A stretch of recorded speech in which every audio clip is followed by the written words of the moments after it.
जय परमेश्वर देवता लोगों, जय परमेश्वर। दोस्तों, ये है साध अनुपदास जी महाराज का असली नमूना जो अपनी खुद की प्रिंटिंग प्रेस चावनी अरमपुरा में साहब के प्रसिद्ध की। तारीख 17 अप्रैल सन 1909, जावसाज बुद्धि 12/7/1965। ये पूरे विश्व को विनाश से बचाने का एकमात्र रास्ता है, वो ये है किताब जगदित करना। गौर से देख लो भाइयों, इसको देखने से भी अपनी अकल दुरुस्त हो जाती है, तो पढ़ने से तो क्या होगा, सोचो जरा भाई, ख्याल करो। और ये इसकी फ़ोटो कॉपी है और ये हर महीने की 17 तारीख को सावनी आनंदपुरा से आपको निःशुल्क मिलेगी। इसके संपर्क के लिए 8905653880। तो भाइयों, ये हर महीने की 17 तारीख को जिस भाई को चाहिए ज़रूर संपर्क करें। तो भाइयों, अभी एक ट्रेंड चल रहा है अनुपदास जी महाराज का फोटो का, जाति बिरादरी का और जाकोड़ा का और अपना बांगड़ी का। तो आपको भी मालिक ने अक्ल समझने के वास्ते दी है। जो अनूप मंडल में बड़े बड़े बुजुर्ग लोग हैं, उन लोगों ने अगर पहले से किताब के कलमों से समझाया होता तो आज ये दिन नहीं आते, आज ये नौबत ही नहीं आती है। हमने किताब पढ़ी है भाइयों, और हम किताब पढ़ रहे और किताब छपा रहे। अनूप मंडल ने न तो आज दिन तक किताब पढ़ी है और न छपाई है, और अब समझ में भी नहीं आई है अनूप मंडल को। तो अगर भाइयों अपनी अक्ल से थोड़ा ख्याल करो कि साधु बनने के बाद वो अमूल बन जाता है। ये पढ़े लिखे लोगों को मालूम नहीं है, साधु बनने के बाद अमूल बन जाता है, कोई जाति विशेष का नहीं रहता है। अनुपदास जी महाराज तीनों लोगों के हैं, हिंदू, मुसलमान, अंग्रेज। और ये फोटो का जो अंदर डाल के ये फोटो करके ये जो बात किया ना, तो ये असली बात से भटकाना है भाइयों। फोटो मुसलमान तो मानेंगे नहीं, अंग्रेज मानेंगे नहीं, वो तो एक धर्म मजहब की रह जाएगी। तो फिर फोटो का मतलब क्या? तो ये फोटो डाल के ये लोगों को खाली 3 जिलों में घुमाने का है, जालोर, पाली और सिरोही। ये बात आगे नहीं जाने देने की थी, लेकिन जिस भाई ने किताब पढ़ी है इस बात को सातों विलायतों तक पहुंचा दिया। इसलिए आज इनको तकलीफ़ हो रही है मेरे भाइयों।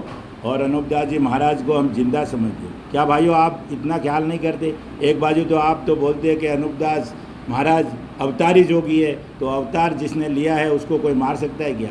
और अगर हिंदुस्तान का बनिया मार सकता है उसको, तो किताब छापने के पहले मारता है, किताब लिखने के बाद कौन मार सकता है? और आपने तो 65 साल में ही उम्र में ही समाधि दिला दी और उधर से जाकोड़ा में समाधि डाल दी। तो भाइयों, मैं आज डंके की चोट पे कहता हूँ कि अगर वो 65 साल में आदमी मर जाता है तो वो ये किताब कुछ काम की नहीं रहती है, जगदित जाननी कुछ काम की नहीं है। अगर 65 साल में उनको खुद को मार दिया किताब, पूरे विश्व को बचाने वाले को, तो फिर ये किताब क्या काम की है? हमको भी कभी भी मार सकता है, हमने तो समझा ही नहीं है, हमको तो कुछ मालूम ही नहीं है। हम किताब के आश्रय चलेगा तो हमको तो कोई भी कभी भी टपका सकता है। इसलिए भाइयों, अनुपदास जी पहली बात तो मरे नहीं हैं और उनको कोई मार नहीं सकता है। अगर बनिया मार सकता तो किताब छापने के पहले मारता। और रही बात फोटो की, तो ये फ़ोटो हाथ से पेंटिंग बनाई हुई है, काल्पनिक फ़ोटो है मेरे भाइयों। मैं डंके की चोट पे कहता हूँ, साबित करके बताए। और जो लोग कहते हैं ना कि अनुपदास जी के नाम से खाते हो और अनुपदास जी की अवहेलना करते हो, अनुपदास जी का अदब से हम लोग ही उनका अदब से रख रहे हैं। तुम तो क्या मालूम किसका फ़ोटो लेके बैठ गए हो, समझ में भी नहीं आता है कि वो अनुपदास जी महाराज का फ़ोटो है कि नहीं है। पहले उसकी स्वच्छता करो, पहले उसकी रिसर्च करो और पहले उसको बताओ कि ये अनुपदास जी महाराज का फ़ोटो है। किसी की बातों पे हम नहीं आते, हम किताब को पढ़ते। और अनुपदास जी महाराज ने लिख दिया है कि जो कुछ था वो इस किताब में लिख चुका, वो लिखे हुए चल के बंदोबस्त करो। तो मेरे भाइयों, हम तो अनुपदास जी महाराज को जिंदा समझते, उनको कोई मार ही नहीं सकता है। हिंदुस्तान का सौदागर बनिया और किताब की कलम कहती है मुझे मारा नहीं, दुखी करके छोड़ दिया। तो आप किस आधार से बोलते हो? और ये धमकी देना बंद करो। कितनों को धमकी दोगे आप? कितनों को मारोगे? कितनों को मारोगे? अपने पढ़े लिखे हो और अगर सजनों में आते हो तो अपनी औलाद को बोलो किताब पढ़े और किताब पढ़ के कलम से सवाल करे। मेरे भाइयों, ये फालतू ये गर्दुल्लों वाली बातें बंद करो। और कुछ गर्दुले लगे हुए, ये गर्दुले नशा पता बीड़ी सिगरेट पीने वाले को ये बात कभी समझ में नहीं आई, उल्टी समझ में आएगी।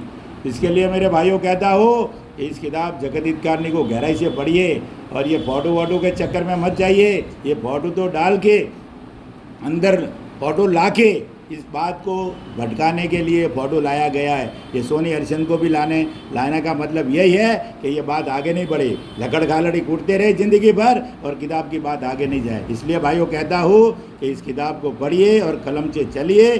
कलम के आधार पे जो भी होएगा हम मानने को तैयार है। जय परमेश्वर, जय परमेश्वर। और आपका दिन